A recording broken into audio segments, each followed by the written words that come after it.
बहुत बढ़िया। चलिए अब जरा सा बात कर ली जाए स्मृति और विस्मरण की, जिसके हम लोग अक्सर शिकार होते हैं। ज्यादा आपको शिकार हम ही लोग हो रहा है। आपको याद होगा जब हम लोग हाई स्कूल इंटर में पढ़ते थे ना, तो जो चीजें समझ में नहीं आती थी आदमी रट्टा मार जाता था। हाँ, और आज क्या है कि अभी आप रट्टा मारोगे, पहले तो वो रट पाओगे नहीं आप, और पैटर्न अगर बदल रट गया है ना, अब रट्टा मार के भी नहीं जाए, पैटर्न बदल देंगे सब वहां से वो। नहीं अगर आपने रट्टा भी मार लिया ना तो आधे घंटे में भूल जाएगा। तो रट्टा मारा तो वो क्या थी, स्मृति में आपने धारण किया, और भूल गए तो वो क्या हो गया, विस्मरण। स्मरण हो गया। ठीक, अब देखिए तो यहीं से स्मृति की परिभाषा आ जाती है। स्मृति क्या है? प्राणी की वह मानसिक योग्यता है। कैसी योग्यता? पहले तो मानसिक योग्यता, जिसके द्वारा वो क्या करता है, पूर्व में संपन्न अधिगम प्रक्रियाओं में सूचना एकत्रित करता है। जो भी अधिगम प्रक्रिया हुई थी उसकी सूचना का एकत्रीकरण करता है, और विशिष्ट उत्तेजनाओं के प्रत्युत्तर देने में उन सूचनाओं को पुनः प्रस्तुत करता है। यही है स्मृति। जो भी सीखा उसमें से उसने सूचना एकत्र कर ली। आप क्या कर रहे हो कि अगर मैं आपसे पूछूं सेल्डन ने वर्गीकरण किया तो कितने तरह के बताए व्यक्तित्व, तो आपने याद कर लिया भैया 3 तरह के दिए थे, ये थे, तो आपने सूचना का एकत्रीकरण कर लिया। फिर जब मैंने आपसे पूछा हाँ सेल्डन के शारीरिक वर्ग संरचनाओं के आधार पर जो व्यक्तित्व का वर्गीकरण किया तो बताओ कौन कौन थे। अब आपने इसको प्रस्तुत किया, 3 थे, गोलाकृतिक, आयताकृतिक, लंबाकृतिक। आपने जब ये 3 बताया तो आपने क्या किया, मैंने प्रश्न पूछा उत्तेजना थे, विशिष्ट उत्तेजना, और उसका उत्तर देने में आपने इन सूचनाओं को क्या किया, प्रस्तुत कर दिया। तो ये है स्मृति। तो इस प्रकार स्मृति में 4 चीजें निहित हैं। अधिगम, दूसरा धारणा, तीसरा पुनः स्मरण, और चौथा पहचान। ये 4 प्रक्रियाएं स्मृति में समाहित होती हैं। और विस्मरण क्या हो गया? जो सीखी गई बात को आप धारण करने या पुनः स्मरण करने में असफल हो जा रहे हैं, तो यही क्या है, विस्मरण। क्लियर यहां तक? बिल्कुल बिल्कुल। सूचनाओं को धारण कर लिया ना? आगे चलिए। अब फ्रायड ने एक और चीज बताई कि विस्मरण क्या है। उन्होंने इसको थोड़े दूसरे अनुभव के रूप में व्यक्त किया। उन्होंने क्या कहा कि विस्मरण वह प्रवृत्ति है जिसके द्वारा दुखद अनुभवों को स्मृति से अलग कर दिया जाता है। स्मृति पर कुछ नहीं बोला है क्या इन्होंने? किस पर? स्मृति पर। अब बोलने हुई है जो किताब में मिला तो लिख देने की। देखिए स्मृति पर तो बोल दिए ये। नहीं, स्मृति पर ना बोलने का कारण है एक्चुअली जो ऊपर आपने 2 लाइन पढ़ी ना, वो स्मृति को पूरा का पूरा मानसिक युक्ता। परिभाषित कर दे रही है। हाँ, मानसिक हाँ, अभियोग्यता या योग्यता है जो सूचनाओं का एकत्रीकरण करती है और समस्या सामने आने पर उसके माध्यम से उसको हल करने का प्रयास करती है। स्मृति हो गया। और ये आप नहीं कर पा रहे हो, कोई भी स्टेप मिस हो गया, धारणा, पुनः स्मरण, पहचान मिस हो गया, तो वो क्या है, विस्मरण है। आगे चलिए। फ्रायड असल में जीवन के व्यक्तिगत अनुभव से बहुत गहराई से जुड़े हुए थे। जी। सुख दुख ज्यादा फोकस किया। इन्होंने ये कहा हम्म। कि विस्मरण प्रकृति है जिसके द्वारा दुखद अनुभव को स्मृति से अलग कर दिया जाता है। तो क्या सुखद अनुभव आप नहीं भूल जाते हैं? नहीं सुखद अनुभव भी भूल जाते हैं आप? याद नहीं क्या बोलते। रह जाता है? कुछ ऐसा विशेष जिससे आप अत्यंत गहराई से प्रभावित हुए हो, वो सुखद हो या दुखद हो। अदरवाइज आप सुख दुख दोनों के क्षण भूल जाते हैं जीवन में। आगे चले। विस्मरण को प्रभावित करने वाले कारक क्या क्या हैं? समय अंतराल, अधिगम मात्रा, पाठ्य वस्तु की सार्थकता, स्मरण की इच्छा, साथ में अधिगम वातावरण, मानसिक स्थिति, अभिप्रेरणा, सीखने की विधि, मादक द्रव्यों का सेवन। ये सारे वो फैक्टर्स हैं जो विस्मरण को प्रभावित करते हैं। आप बताइए पांडे जी, आपको इसमें से कौन सा फैक्टर प्रभावित कर रहा है? भैया इसमें जो है नीचे वाला है ना। कौन सा? मादक द्रव्यों का सेवन? नहीं भाई। हाँ इच्छा, अधिगम, वातावरण, मानसिक स्थिति है। हाँ। पहला ये- पहला पांडे जी समय अंतराल। हाँ, ये तो है ही है, लेकिन नीचे ठीक, वाला भी ज्यादा है, इसमें उसके वातावरण भी तो नहीं सही मिल पा रहा है इस उसके बाद समय। अधिगम वातावरण, मानसिक स्थिति, आप घर परिवार की जिम्मेदारियों से जूझ रहे हैं, साथ में आपको हाँ। पढ़ना है। तीसरा अभिप्रेरणा, आप मान के बैठ गए हैं, आप अंदर से अभिप्रेरित नहीं है कि आप कर सकते हैं। ठीक, और अंतिम वाला सीखने की विधि, आप ये सोच रहे हो कि यूट्यूब वीडियो से रैंडमली देख के हम पढ़ सकते हैं।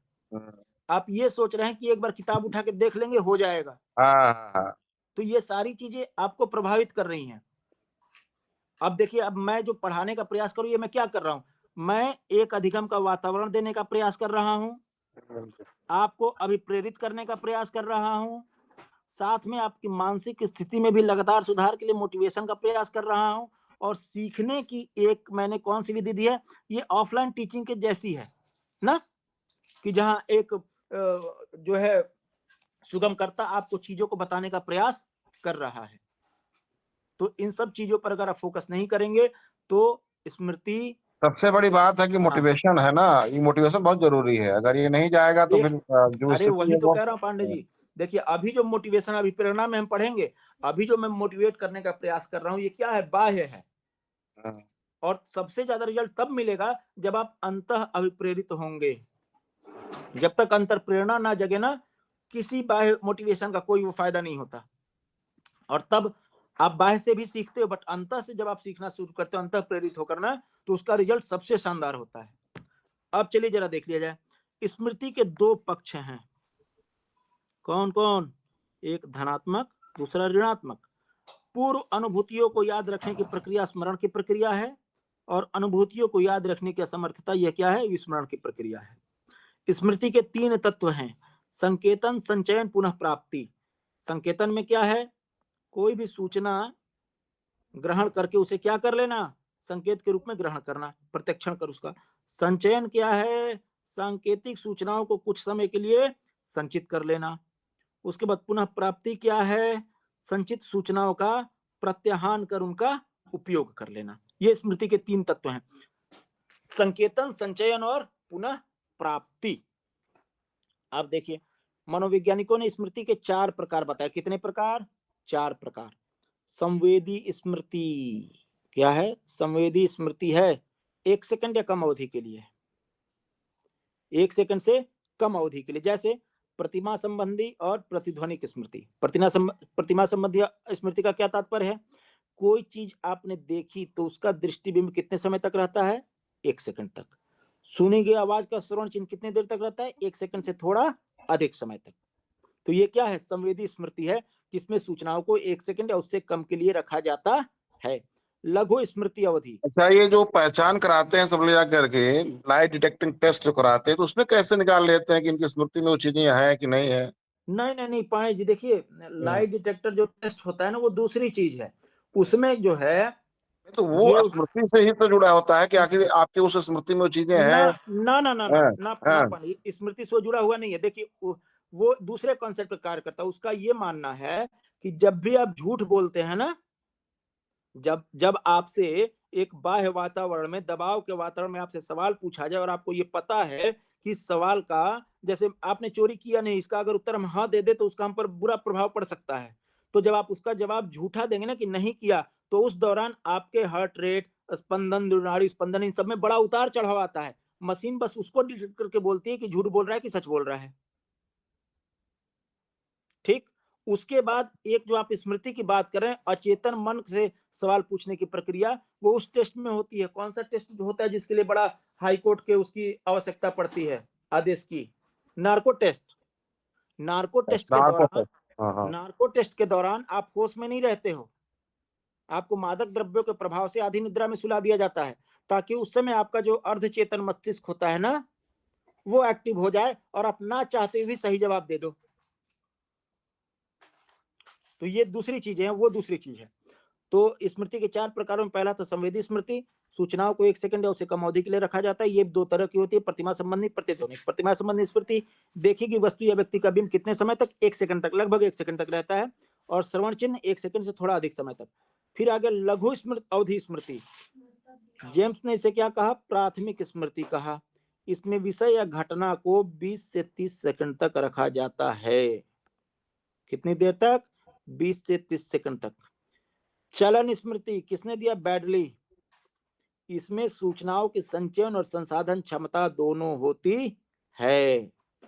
दीर्घ स्मृति अवधि, विलियम जेम्स ने लघु स्मृति अवधि को प्राथमिक कहा था, और दीर्घ स्मृति अवधि स्मृति को गौण स्मृति कहा। क्यों गौण कहा?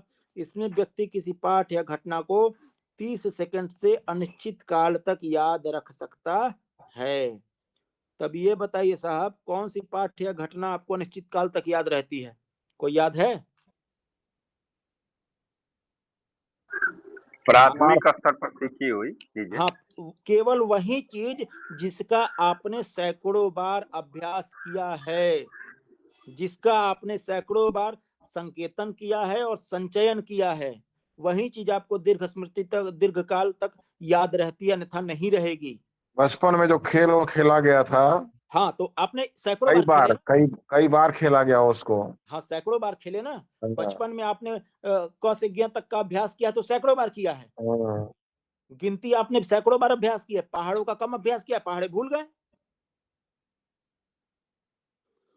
आगे चलिए, दीर्घकालीन स्मृति के वर्ग बहुत इंपॉर्टेंट नहीं है, इसको बस देख लीजिएगा आप लोग।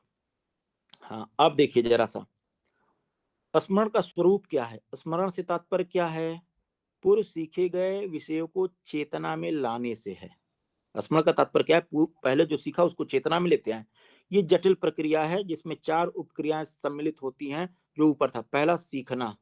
स्मरण की पहली सीढ़ी क्या है? अधिगम। सीखे गए विषय को स्मृति चिन्ह के रूप में धारण कर लिया जाता है और फिर प्रत्याहान करके शिक्षार्थी देखता है कि धारण हुआ कि नहीं। प्रत्याहान मतलब रिकॉल करना। तो स्मरण के 2 रूप हैं, पुनरुत्पादक स्वरूप और रचनात्मक स्वरूप। इबिंगहॉस इंपॉर्टेंट है, इसको ध्यान दीजिएगा। इबिंगहॉस, स्मरण कौन सी प्रक्रिया है? पुनरुत्पादक प्रक्रिया। जैसे था वैसे ही दोबारा से हम सामने लेते आते हैं। बट बार्टलेट का जो रचनात्मक स्वरूप है वो क्या बताता है? पुनः रचनात्मक प्रक्रिया है जिसमें व्यक्ति सीखी गई सामग्री में परिवर्तन कर लेता है। जैसे आपसे अगर अभी परिभाषा पूछी जाए किसी चीज की, आपसे 4 बार वो परिभाषा पूछी जाए, आप उसको 4 अलग अलग शब्दों वाक्यों में बताते हैं। आप क्या कर रहे हैं? पुनर्संरचना कर रहे हैं। बट आपसे पूछा जाए व्यंजन बताओ या फिर गिनती बताओ, तो आप एज इट इज क्या करते हैं? प्रस्तुत करते हैं। धारण क्या है? सीखे हुए विषयों को स्मृति चिन्ह के रूप में रखने की क्रिया, इसी को क्या कहते हैं? धारण कहते हैं। धारण को प्रभावित करने वाले कारक क्या है? आयु सीखने के कार्य का कारक है, उसको प्रभावित करता है। बुद्धि, विषय के स्वरूप, बुद्धि को प्रभावित करने वाला कारक क्या है? विषय का स्वरूप। परिपक्वता, सीखने की मात्रा को। सांवेगिक स्थिति प्रभावित करती है विषय की लंबाई को। धारण की जांच की विधियां क्या है? आपको धारण हुआ है कि नहीं हुआ है? प्रत्याहान विधि, जो एक बार किताब याद कर लिया उसके बाद उसको बंद करके लिखकर या बोलकर पुनः प्रस्तुत करना, ये काम सबने अपने पढ़ने के दौरान किया होगा। फिर प्रत्यभिज्ञान विधि, इसमें आप क्या कर रहे हैं? मूल विषय को समान विषयों के साथ प्रस्तुत कर पहचान करना। एक सवाल लगा लिया चक्रवृद्धि ब्याज का, उसी के आधार पर वैसे 10 सवाल लगाएं, प्रत्यभिज्ञान विधि है।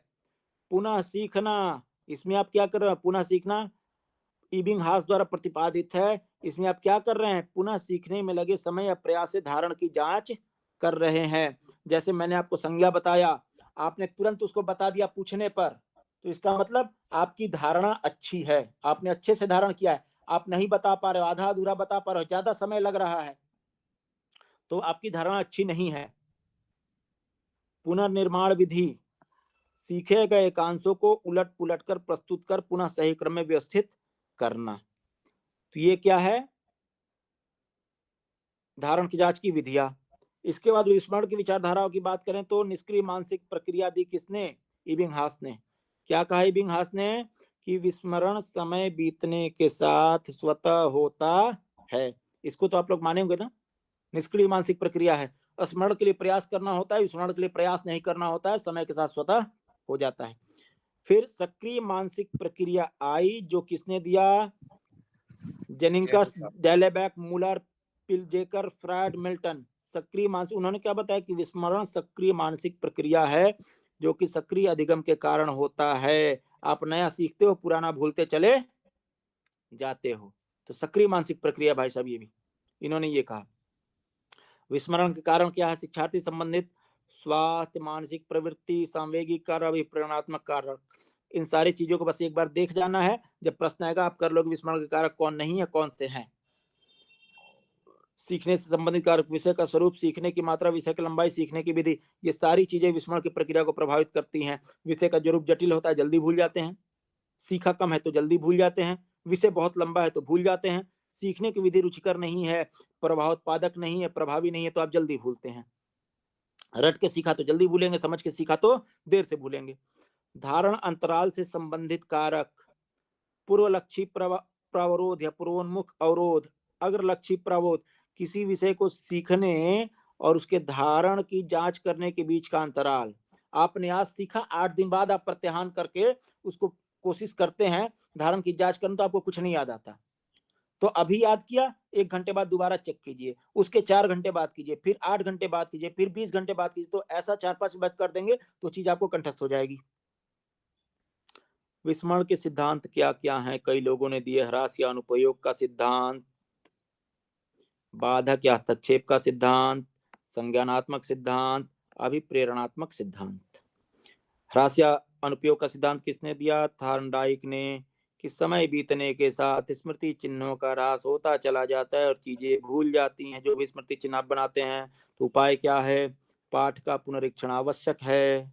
पाठ का पुनरीक्षण खोल के पढ़ने से भी हो सकता है, उसके अभ्यास करने से भी हो सकता है, उस पर आधारित प्रश्नों के उत्तर देने से होता है। प्रश्नों का जब उत्तर देते हैं तो आप प्रत्याहान भी करते हैं, प्रत्याभिस्मरण भी करते हैं। फिर बाधक या हस्तक्षेप का सिद्धांत, व्यवहारवादियों ने ये दिया था। और क्या कहा उन्होंने? कि पूर्व सीखी गई प्रतिक्रियाएं नई प्रतिक्रियाओं में बाधा डालती हैं। तो कारण, इसका उपाय क्या है? कि नए किसी भी विषय को स्पष्ट रूप से पढ़ाना चाहिए। संज्ञानात्मक सिद्धांत किसने दिया? कोहलर, कोफ्का, लेविन, आसुबेल, इन लोगों ने दिया संज्ञानात्मक सिद्धांत विस्मरण का, कि नए विषय को पुराने विषय से जोड़ना चाहिए।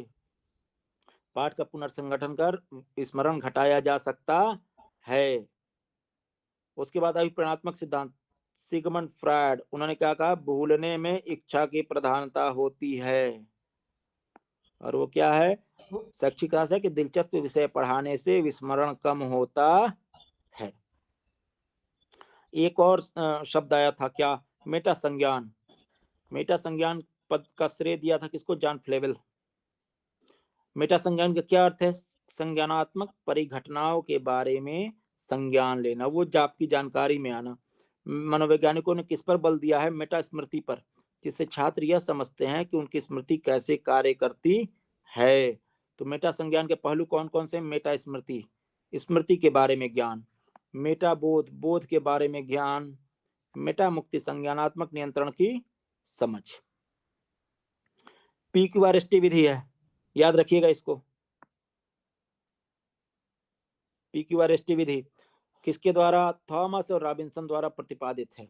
इसका उद्देश्य क्या है? छात्रों के अध्ययन और स्मरण क्षमता को बढ़ाना। और नामकरण कैसे किया गया? सबके पहले 5 अवस्थाओं के प्रथम अक्षर को मिला दिया। प्रीव्यू, पुनरावलोकन। P, फिर Q क्वेश्चन, R से रीड, S से सेल्फ रिएक्शन, T से टेस्ट। तो PQRST हो गया। इसको याद कर लेंगे। ये 5 स्टेप्स हैं किसके? अध्ययन और स्मरण क्षमता को बढ़ाने के। तो क्या क्या आपको करना होगा अध्ययन और स्मरण क्षमता को बढ़ाने के लिए?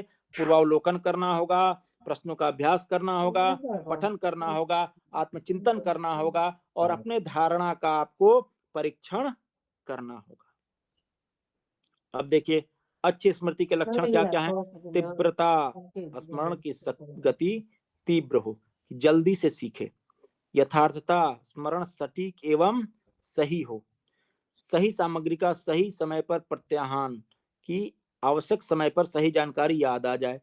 भूल द्वारा हटाना एवं समझकर सीखना, कि अनावश्यक बातों को क्या करें? भूल जाएं, आवश्यक बातों को याद रखें। अधिक मात्रा में धारण करना, अधिक जानकारी को लंबे समय तक याद रखना। ये सारी चीजें अच्छी स्मृति के लक्षण हैं। और ये कौन सी विधि है? ये PQRST विधि है, अध्ययन क्षमता और स्मरण क्षमता को बढ़ाने की। क्लियर? तो इस तरह भाई साहब आपका आज का अंतिम अध्याय भी समाप्त। तो आप लोग क्या करेंगे? प्रिंट आउट निकाल